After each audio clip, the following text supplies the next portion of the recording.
Tim Petrowich for Dateline Marion and Justin Walker for Uncaged on Monster Radio WGGH, and we're combining forces today to talk with Marion's new head football coach, Jason Dunning. And I guess first of all, Coach, congratulations. Thank you. I am very, I feel very privileged, very blessed, very fortunate, all those other adjectives to be put in this situation. Want to ask you, because this is the question a lot of people are going to ask you, talk about what it's going to be like to come in following a coach that has really made a mark for himself, not only in Marion, but in Southern Illinois and the entire state. Absolutely. I got to ask, what's it going to be like to fill his shoes? And I think, first of all, I don't think this is a situation where I'm trying to fill his shoes, because that's when you follow someone like that, that expectation is something that's never going to be attainable. It's never going to be reached.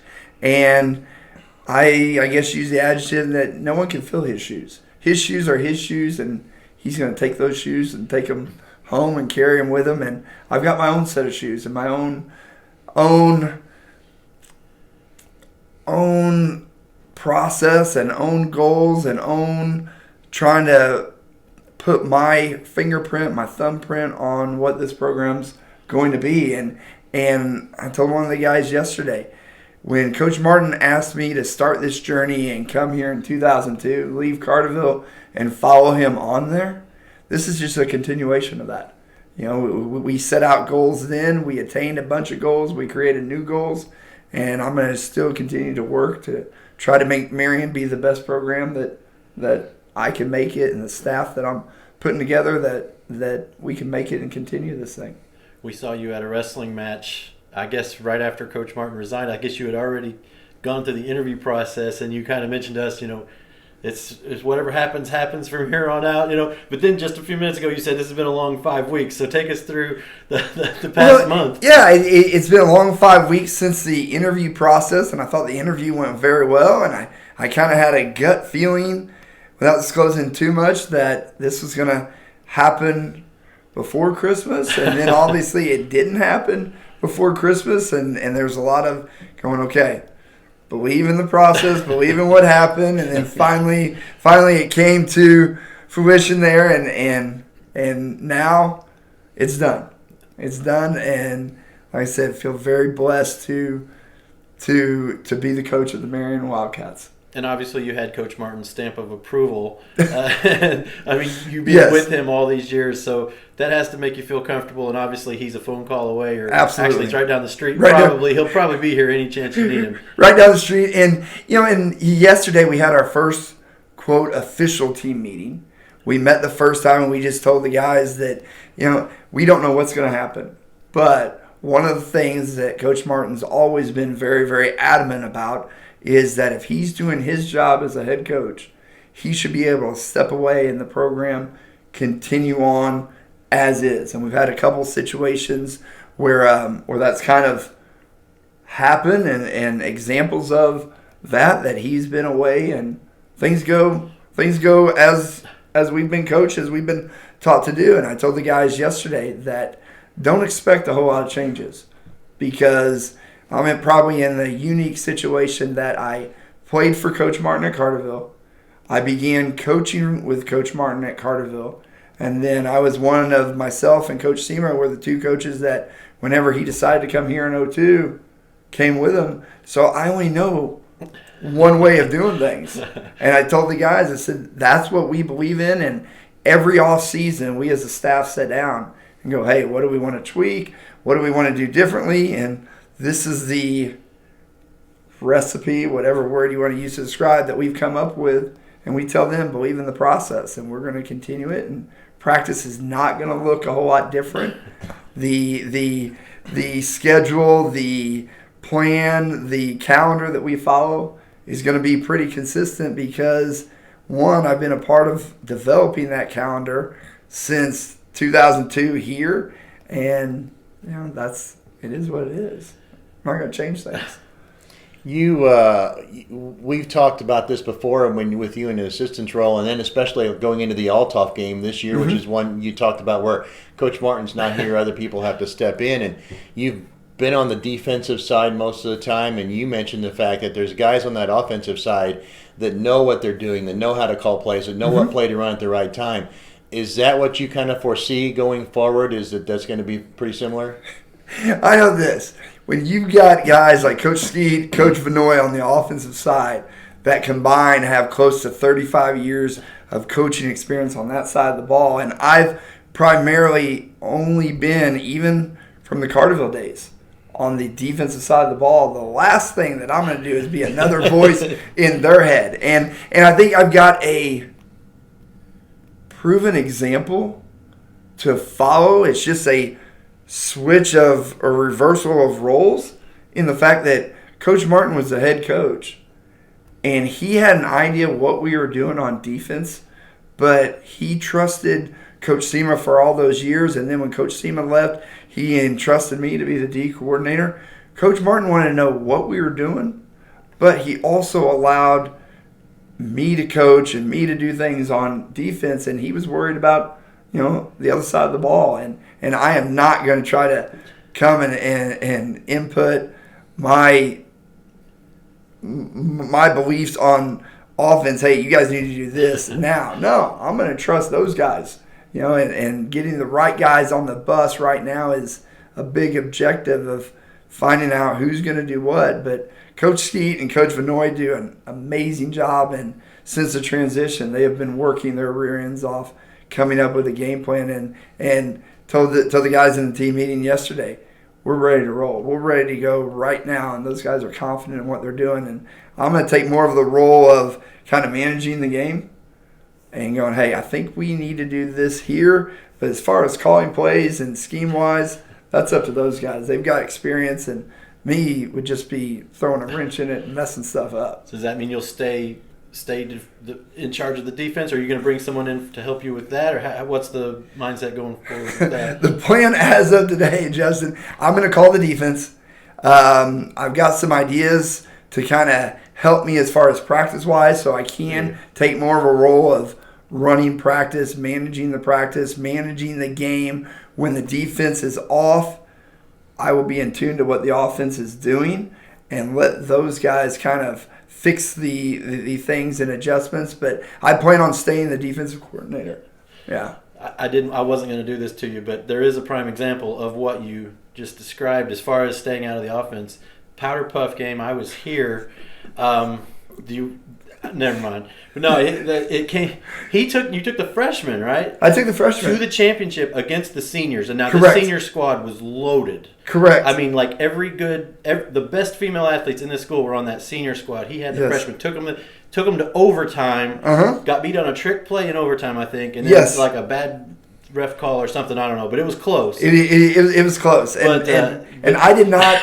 I will say this: I did not voluntarily decide, hey, I'm going to take the freshmen because it was my turn to have the seniors. But no, the main reason is my daughter's a freshman. Yeah, your daughter was on the team. And I left that out on purpose. And she's like, Dad, I want you to coach us all the way through. And I said, okay, so I'm going to go here.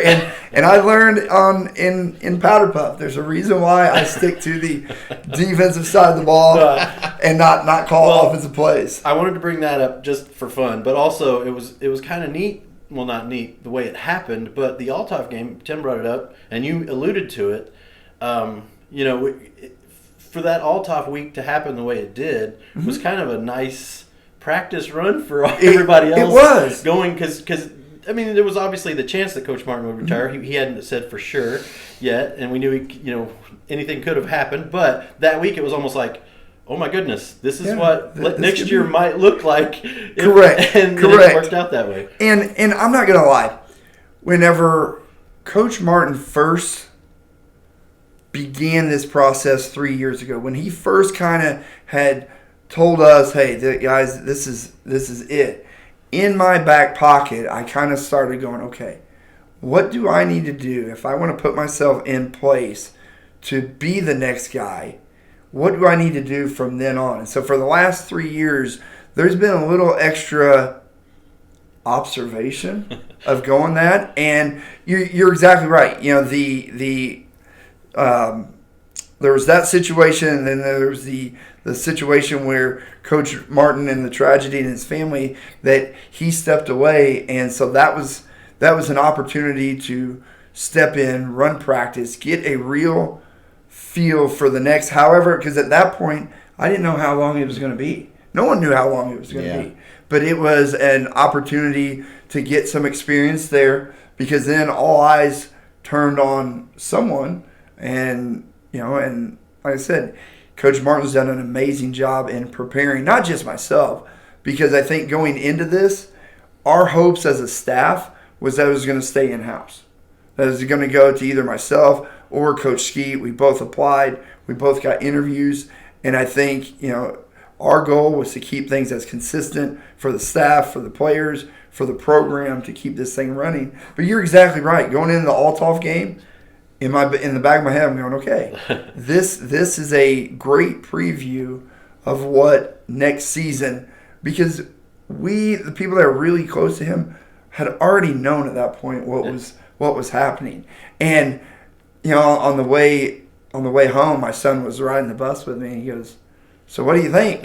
And I said, "Well, obviously I wish I would have come away with the victory, but I said, everything leading up to it felt like, okay, this is what it's going to feel like." I felt like it needed to happen. And then, but it gives me a lot of confidence that once that game got started, Skeet and Vinoy did a tremendous job calling the offense.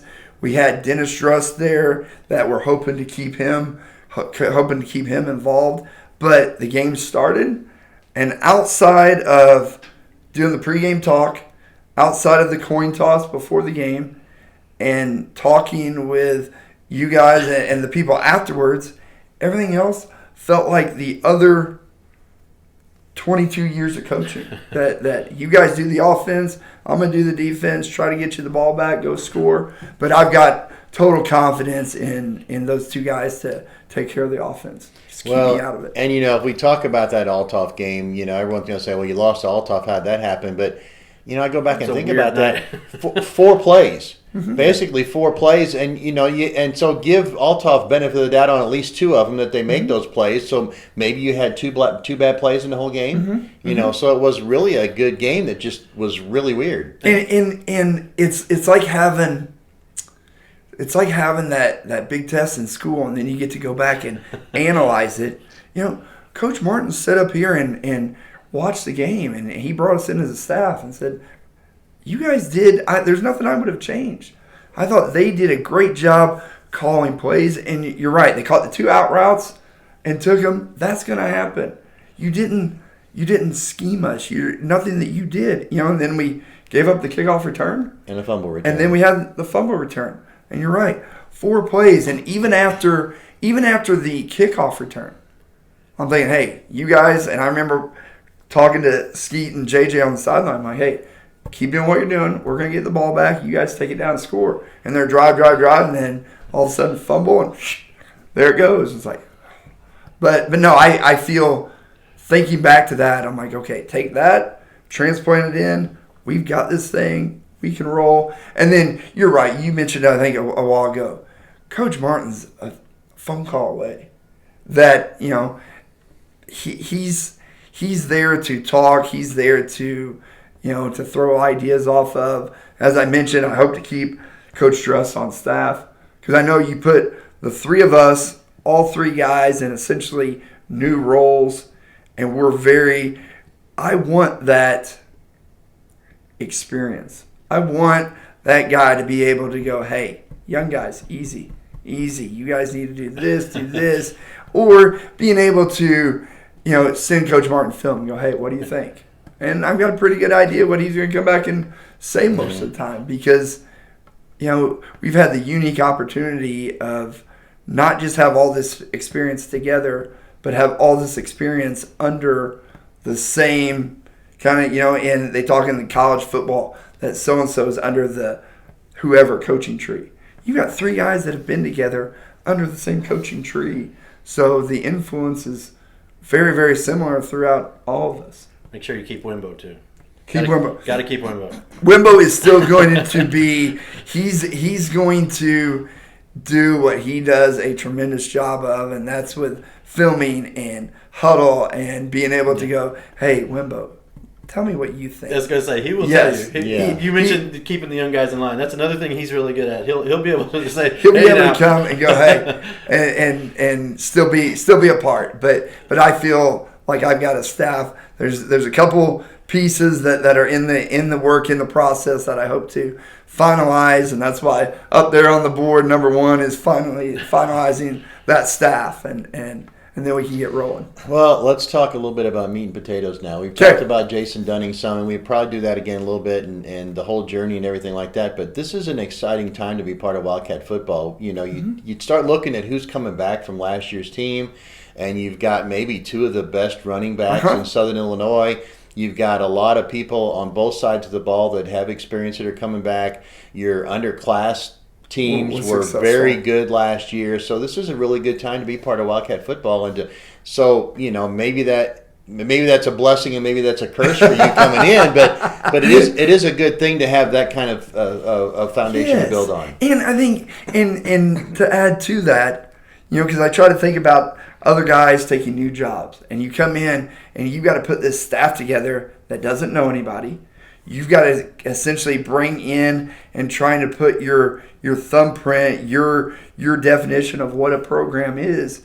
No, I'm still part of the same program that we built here since 2002. Now I'm just trying to continue that process on, and I've got a great administration that I already work well with. And all the pieces are here, and you're right, we've got some talent. And I think their job on offense, figure out how to get all those guys involved, get them playing, you know, defensively, continue our scheme. But yeah, I'm very, very excited about the 2023 season. How easy is it when you have that system put up to just plug new people in? Because, you know, you're learning that from the beginning, basically. Right, and that's what we've preached to these kids all along, that, you know, some teams, you know, like to use the slogan, you know, we're trying to rebuild this. We're not rebuilding it. It's what we do every year. We plug guys in, we reload, we go. Guys that they think, well, Marion lost. They lost that whole defensive line. They lost their quarterback. Well, we've got guys that have been a part of this system, and as easy as it is for us adjusting to it, the guys are just going to adjust and do what they do. And I've got complete confidence that, you know, we've got quarterbacks that are ready to roll. We've got skill guys that are ready to roll, and they don't have to learn anything new. They've got a few different formations. Yeah, that you're right. We've got two very, very good running backs. So we got to try to find a way to distribute the ball between them. We've got good receivers. We've got young talent. We got Max Wade and Alex Henry, who dressed as freshmen, that kind of saw this. They're going to be into that, so they replace the role of those guys. And it's the same thing we did after losing the Vince Newsomes and the Mason Gooch and Walker Fox. We take guys, plug them in, keep this thing rolling. So that whole believe in the process is not just to the kids, it's to us as coaches, and follow what we've been successful doing. 17 straight years of making the playoffs. Everybody knows Don't about put that that. curse on me. No, everybody knows about it. You can't avoid it. But Correct. I was thinking this afternoon, though, both of your kids have been born during this playoff streak. All they know is Marion Wildcats going to the playoffs. Yes. You've got a daughter that's on the cheerleading squad now, so she's a full-blown Wildcat. Your son is on. He's on the sideline. But he's in junior high now, right? So he's right on the verge. And so, I mean, how exciting has it been to have them along for this journey? And now they're part of the program, and They're part of it. It's been kind of neat for your It's family, right? Yes, it's been a very, very cool experience throughout the whole process. And not just do my biological kids not know any different. We don't have a single kid on the team that doesn't know any different of that. You know, I love this story. So as we are getting ready to head to Kankakee, we had just moved into a house over here. We're coming to the school. And I looked at Peyton and I said, Bud, I hope that you get to play in a game that is this big. This game and what this game means, playing in the quarterfinals, a chance for a home semifinal game, I hope. And he looked at me because kids are kids. They're going to be honest. They're going to give it to you. And he looked at me and goes, Dad, why wouldn't I? Right. I'm going, but I love your honesty. I love your theory and your mindset on that. But I said a lot of kids never get to experience that. On the flip side of that, I specifically remember you after, I think it was the very first year of the streak. I think, was it at Metamora? Was that the first year? It would be Althoff. No, the Althoff was the Well, first year, but then they got to the quarterfinals with Metamora the next year. I remember after the game, everybody was on the field, and you told this story about a train, about how like a train has to have cars added to it. Do you remember that? Do you remember this? Mm-hmm. It's like we are the first car, and this train is going to build and build and build. And that was, I think, it had to be the first year of the train. It was. Told this, and I'll never forget this. Him telling this story about this train. Like, adding cars to the train. Well, that train is still going. Still going. And I think just in part what to do a flashback is when Coach Martin came to Carterville. I was going into my junior year. We weren't very good that first year. And then my senior class started the playoff run at Carterville. And we were that first train. And it was telling those guys, you guys have just started something that we can add to. And this train, this street can continue to grow. And we have no idea how long that train's going to be.